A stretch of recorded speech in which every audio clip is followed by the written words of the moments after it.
Assalamualaikum warahmatullahi wabarakatuh. Saya Nur Sofi sebagai pemateri pertama akan memaparkan tentang kalimat aktif dan kalimat pasif.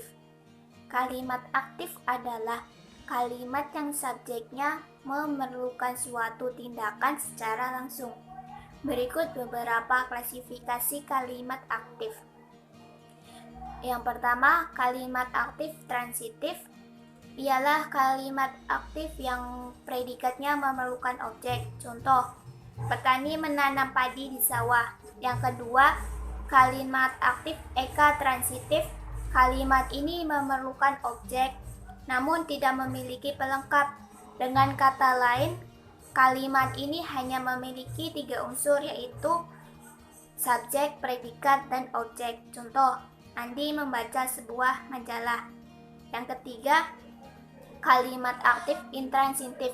Kalimat ini objeknya tidak dimunculkan sebagai penerima perbuatan subjek, namun biasanya kalimat ini diikuti oleh pelengkap dan keterangan. Kalimat ini biasanya memiliki pola subjek predikat atau subjek predikat keterangan. Contoh, Ani belajar dengan giat. Yang keempat, kalimat aktif semiaktif merupakan kalimat yang predikatnya memerlukan pelengkap. Contoh, usahanya hanya bermodalkan kejujuran dan keberanian. Yang kelima, kalimat aktif dui transitif merupakan kalimat yang memerlukan objek dan pelengkap secara sekaligus. Contoh, kakak membuatkan adik layang-layang. Selanjutnya ada kalimat pasif. Kalimat pasif adalah kalimat yang subjeknya dikenai suatu perbuatan atau aktivitas kalimat. Kalimat pasif biasanya diawali oleh awalan ter atau di. Berikut beberapa klasifikasi kalimat pasif. Kalimat pasif berdasarkan objeknya itu ada 2.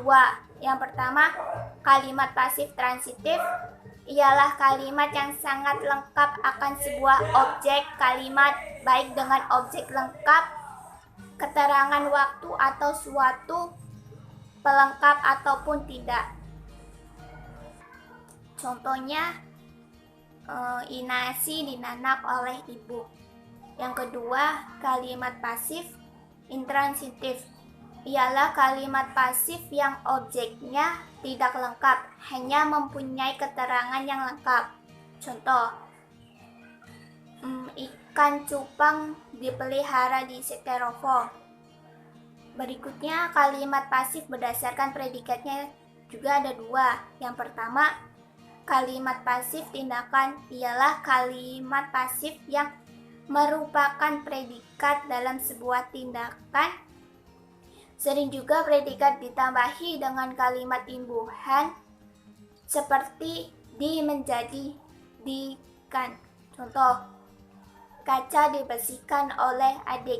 Yang kedua, kalimat pasif keadaan ialah kalimat pasif yang predikat berbentuk keadaan.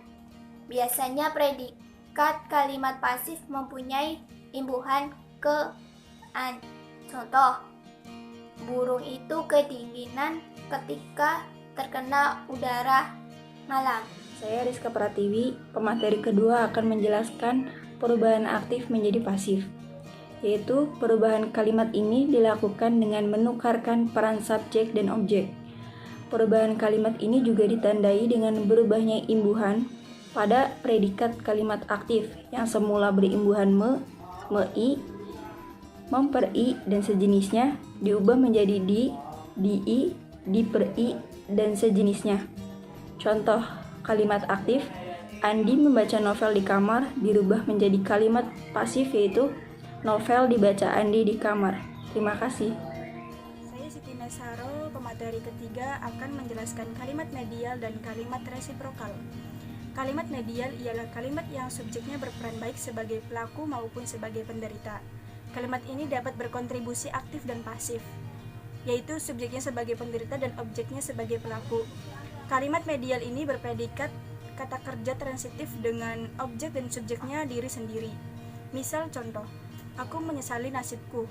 Contoh yang kedua, dia menghibur dirinya. Lanjut ke kalimat resiprokal. Kalimat resiprokal adalah kalimat yang berpredikat kata kerja yang menyatakan makna saling, atau pendapat lainnya bahwa kalimat resiprokal adalah kalimat yang subjek dan objeknya melakukan suatu perbuatan yang berbalas-balasan.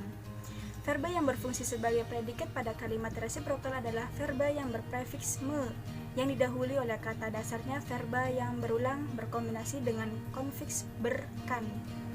Verba dasar yang diikuti oleh kata baku dan saling yang diikuti oleh verba yang berprefiks me atau me, i, atau kan. Misal contoh, saya sering tukar-menukar buku dengan Rizka. Terima kasih, kurang lebihnya mohon maaf. Wassalamualaikum warahmatullahi wabarakatuh.